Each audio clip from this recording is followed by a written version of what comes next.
Análise técnica, tática. Tática até tu pode fazer, mas individual. Fazer análise sobre o jogo de ontem. O Inter rifou esse jogo. O Inter preservou os jogadores, o Inter fez uma escolha. E aí a gente pode discutir planejamento, estratégia do Inter nesse mês de maio. Acho que cabe a discussão.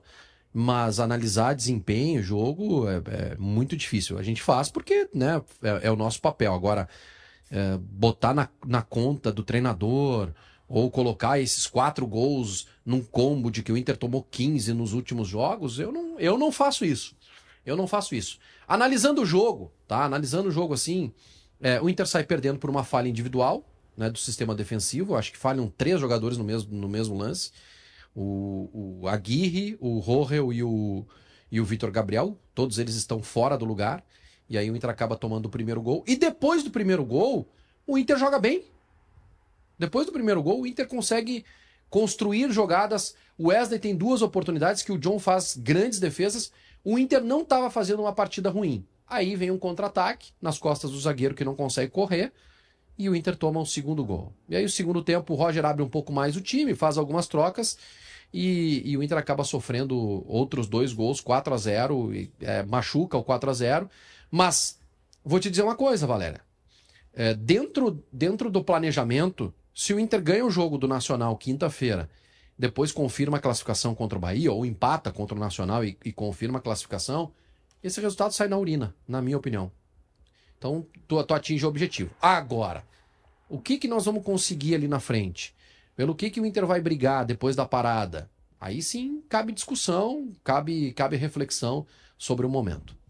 Sabe que eu tenho uma ponderação sobre isso. Eu acho que tem algumas coisas que realmente o Vaguinha tem toda a razão sobre até o jogo mesmo, né? Sofre o gol, depois consegue ter volume de jogo, poderia empatar. O Botafogo está longe de ser o Botafogo que enfim, cantou no ano passado, conquistando 2 grandes títulos. Não é o mesmo time. O Botafogo foi vaiado no primeiro tempo. Não, e não é... Antes do segundo gol, tem vaia para o time do Botafogo. E não é só isso, né? Não é um time forte como era, né? Lembra que era a transição daqueles caras jogando lá, era um horror o jogo lá. E não foi um horror, apesar do resultado lá. Tanto que os gols do Botafogo, tirando o primeiro, são gols de contra-ataque, né?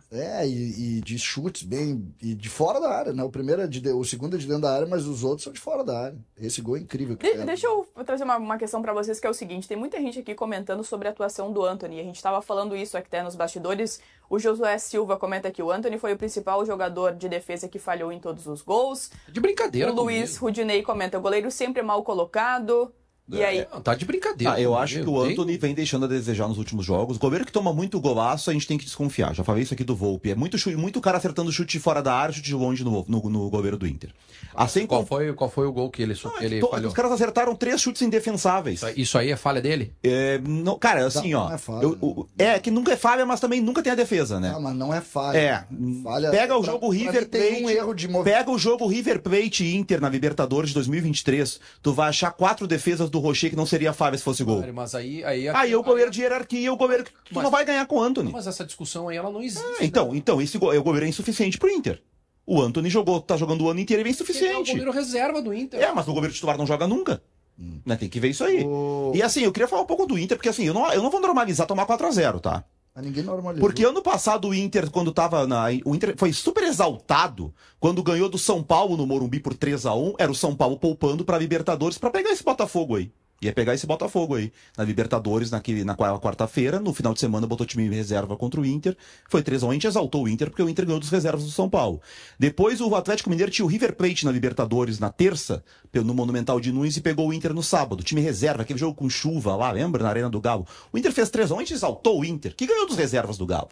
Aí o Inter pegou o Flamengo no Beira-Rio, que ia jogar uma final de Copa do Brasil contra o Atlético Mineiro no domingo, e na quarta veio com um time misto no Beira-Rio. O Inter empatou por 1-1 e foi exaltado porque jogou de igual para igual com o Flamengo. Então, se a gente exaltava o Inter que ganhava, empatava com o time reserva, por que a gente cobra algo dos times reservas? O Inter, por mais que tenha poupado os jogadores, não pode jogar tão mal. O Inter tomou 3 gols, os caras davam o balão pra frente e a defesa não consegue cortar. Que posicionamento é esse? Que treinamento é esse? Primeiro, todo mundo sabe que o Marlon Freitas é o melhor lançador do futebol brasileiro. A primeira ordem que tem que vir de um treinador que enfrenta o Marlon Freitas já que pressiona a bola, não deixa o Marlon Freitas avançar. Bom, deixar o Marlon Freitas avançar, tu tem que estar com a defesa posicionada. A defesa do Inter tem uma bola nas costas. Isso não existe. Ah, mas o time é a defesa reserva. O Vitor Gabriel é titular, o Aguirre é titular. Né? E o Rojo é o primeiro reserva da defesa, que é a escolha do treinador. O Inter tem 6 zagueiros no elenco. E o Rojo é o terceiro na escolha do treinador. Então é decisão dele. E esses caras treinam, né?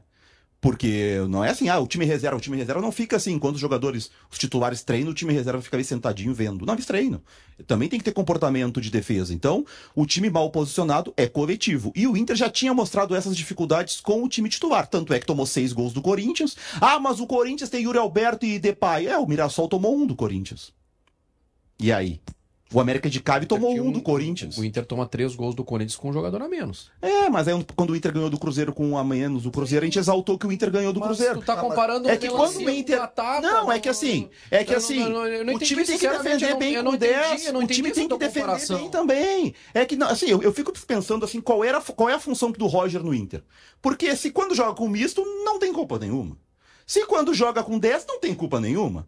Se quando tem ganhado o Nacional, mas os caras fizeram 3 gols aqui, o Nacional de Medellín, o Nacional empatou o jogo. Então, não faz diferença nenhuma ter treinador. Tá dizendo que o Roger nunca tem culpa? Não, nesse caso aí, porque nós estamos aviando que tá tudo bem, jogou com o time, rifou o jogo. Não, mas ninguém tá dizendo isso. Não, Foi um fiasco? Não, eu acho, eu não gosto de tomar 4 nunca, mas eu não considero, eu não posso considerar esse jogo, não posso fazer avaliação sobre esse jogo. Ele tirou os 4 principais jogadores do time. Tu quer questionar a estratégia dele pra esse jogo? Pode questionar. A estratégia tinha que poupar. Então, mas time desentrosado, com um zagueiro que não consegue correr. Quem é que escalou o zagueiro que não consegue correr? Qual é a outra opção? É o Cleiton Sampaio. Tá, mas ele... Tem um zagueiro que não consegue correr e outro que tem uma barriga. Então não tem o que fazer. É isso.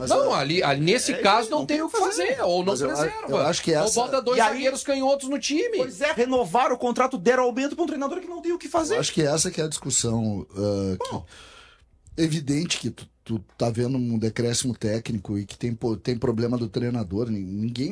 Todo mundo tá vendo.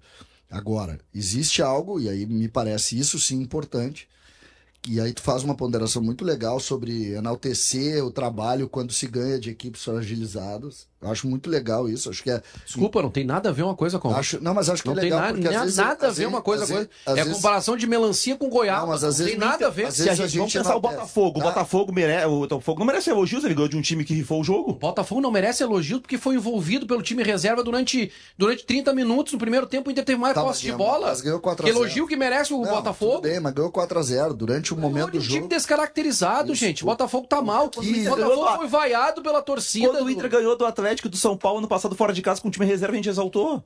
Mas o que acontece, eu acho, e aí esse é o principal ponto. Alguns jogadores do Inter são muito frágeis. Muito frágeis. Quando o Vitão joga, o Aguirre cresce. Quando o Vitão não joga, o Aguirre é o Aguirre. Dá pra ver que ele é muito frágil para lateral direito do Inter. O Roger, o Vaguinha faz uma forte frase, sobre uma análise clínica. Um jogador que tem dificuldade de correr. E ontem, por exemplo, Vaguinho, é impressionante a dificuldade que ele tem. Quando ele tem que sair atrás na caça, Vaguinho, dá pena. Porque ele vai cair. E isso é realmente complicado. O lateral esquerdo que entrou ontem, ele é muito pior do que o Bernabé. Até puxando esse teu gancho, CCD, o Rafael Balbi comenta aqui que não tem como manter o alto nível se apenas uns 9 jogadores têm perfil de titularidade. O resto do elenco do Inter não tem qualidade alguma. Eu não gosto de qualidade alguma, porque são jogadores profissionais, estão trabalhando aí e fazem. Agora, todos eles juntos, eles enfraquecem muito o time. O Grêmio anteontem abriu o jogo com o meio-campo que tinha Camilo, Dodi e Natan Pescador. Não pode dar certo. E não deu certo. E o pessoal tá comentando pra tu não defender o Inter aí. Mas algumas coisas assim que a gente... Mas é que eu não tô... Aí é que tá, eu não tô defendendo eu não tô defendendo nem criticando. Eu tô colocando assim... a gente tá muito cheio de verdade, entendeu? Tá muito cheio de verdade.